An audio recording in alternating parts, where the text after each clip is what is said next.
Hello and welcome back, and this video is entitled Tip Top Top 10. What am I talking about? Well, I'll be looking back at some of the cars I've seen during the last year, both at shows and while I've been out and about, and I'm going to pick out 10 of my favourites. So it'll be 10 awards in total, and each one is a separate category. So let's get started with the first award. And the first award is the Best Supercar Award. And I saw this car back in July. And the Best Supercar Award goes to the Ferrari 812 GT. I like this car very much. I like the fact it's also convertible, and I thought it was finished in a rather pleasing shade of green. So if you want some facts and figures, obviously its V12 engine has a claimed top speed of 211 miles per hour, and it's got a 0 to 62 time of under 3 seconds. And if you want the 0 to 124, that's 8.3. I'm just going to let you enjoy the pictures of it. And if you want to see more and other Ferraris on show, you could always check out my Ferrari showroom walk around video. The next award is the most striking colour scheme. And I first saw this car back at the British Motor Museum at Gade in Warwickshire back in July. And when I saw the car, I couldn't help but say, wow. Without further ado, the award goes to the Sunbeam Rapier. Wow. Sunbeam Rapier Holbein H120. What a lovely colour.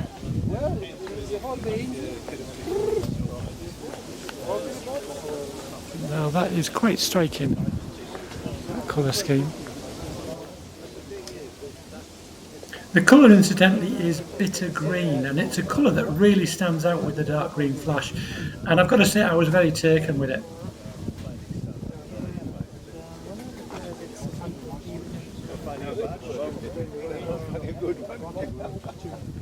That rear window reminds me of a '66 Plymouth Barracuda. Never really seen that before. That is lovely.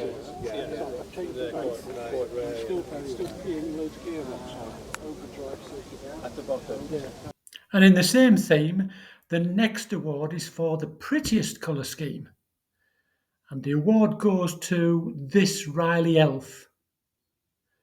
Again, I've never seen one in this colourway.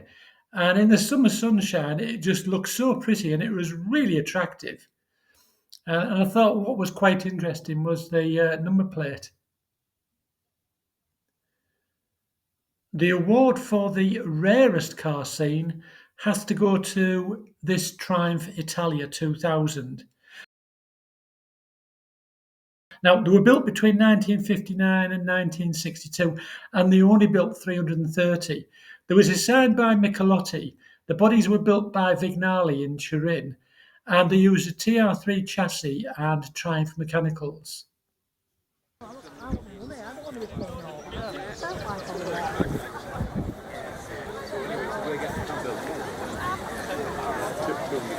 Very nice.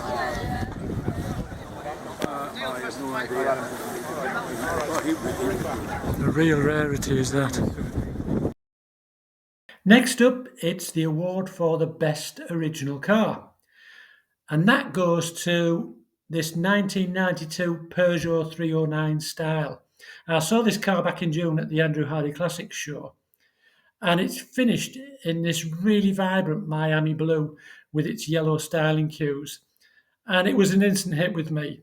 Its original condition was amazing, and it's never been messed around with. I was very impressed with it. It's never been Do you know, touched. this is like a new car. Yeah, It's absolutely apart from lovely. being crap. Yeah. We all have that. Yeah. That is gorgeous. I love it. I think it's gorgeous.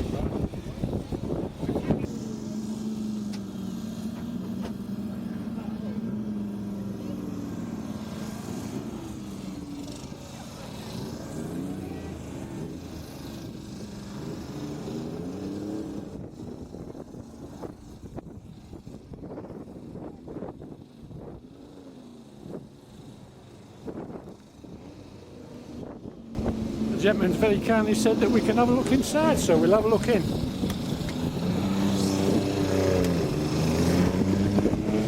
lovely. Isn't that lovely? Oh, he's right. He said it has that smell of newness inside, and he's right. It does. I don't think I've ever seen a better one. Well, I haven't. It's absolutely beautiful, and those seats are lovely, sculptured shape to them.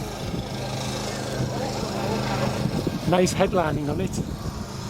Shouldn't suffer with any sag with that. That is beautiful.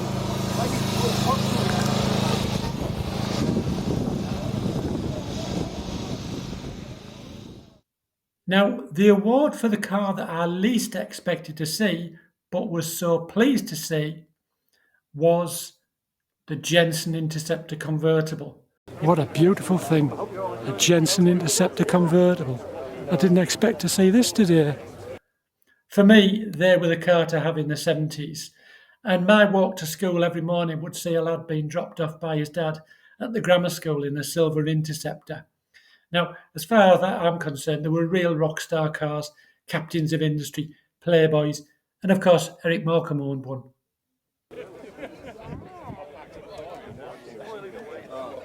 It's nice, isn't it, though? It's nice to see so many people here. It's good.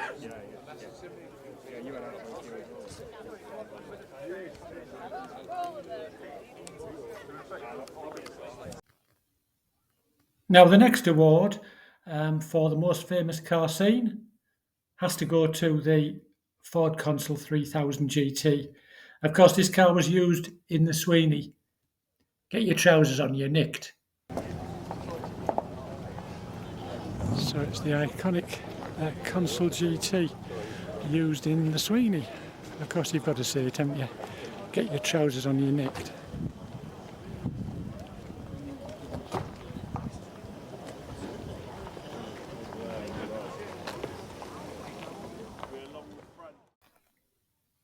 The award for the best modern classic goes to the Fiat 500 Ferrari edition. Now, they only built 200, of which only 60 were right-hand drive, and you could only order them through a Ferrari dealer. And I remember seeing one new at a dealership in the New Forest. But of course, you paid a big premium above the normal price for the privilege of owning one. Now, I've always liked these 500s, and I would say that Fiat made a smart move with this model, with its retro styling, along with regular seasonal special colours and special editions. And I think it makes it worthy of the Modern Classic Award. Now, the next award is the Most Comfortable Seat Award, and that goes to this beautiful 1962 Ford Zodiac. Look at this Ford Zodiac, what a lovely example.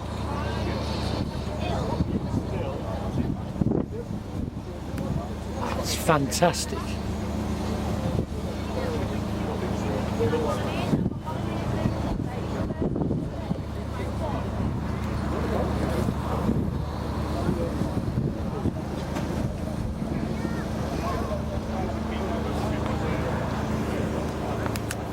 Oh, it's gorgeous.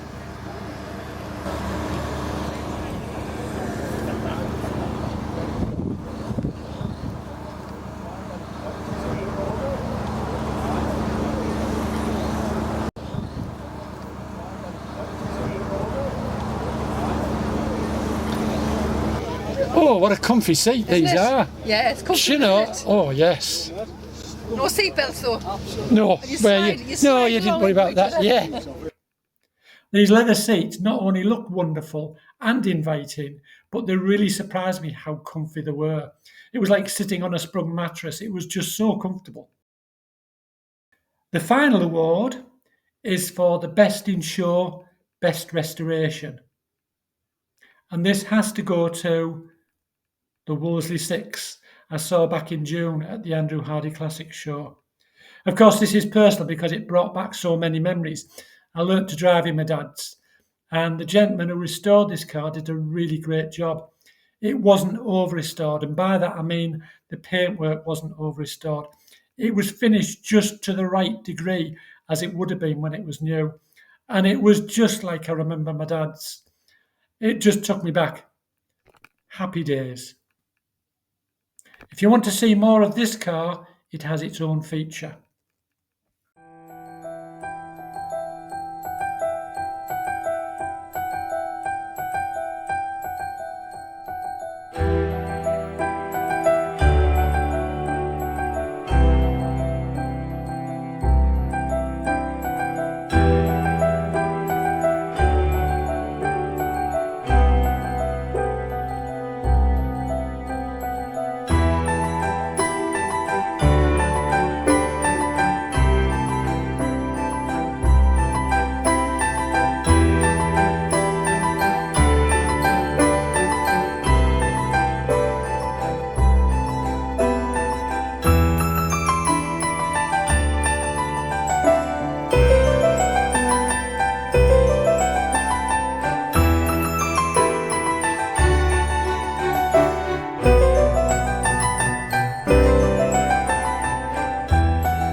Well, I hope you found this entertaining, and I'd just like to finish by wishing you a Merry Christmas and best wishes for the new year.